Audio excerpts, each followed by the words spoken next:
It was necessary to do a Tigers State of the Union for a Motown Monday with where they're at in the season. There are 47 games until the trade deadline.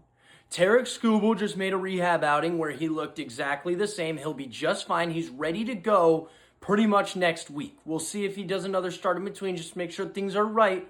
But he is about to be ready to go for the Tigers again. So the big question for us right now is whether or not we make a push or do we sell him at the deadline and get one of the biggest hauls ever. Now, this team with where they currently are at has been incredibly unlucky. While playing bad baseball a lot of the time, they've been really unlucky. I think there is some variance that can get them back to average. They also looked really good this past week, winning 5 of 6 against the Rays and Mariners, two of the top teams in the American League. You've got a big couple weeks coming up with a lot of divisional matchups, specifically this week with Minnesota and Cleveland, who will probably end up mattering in that AL wildcard race. At least Minnesota will. And you need to go 30-17 on your way to the All-Star break to be 500 or better at that time.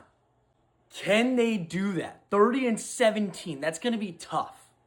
That's not going to be easy, especially the way they've played. But with some luck on their side, maybe getting the bats hot a little bit, bring in Skubal back, Flaherty's starting to figure it out. If Framber can get things rolling the way he normally can or has in the past,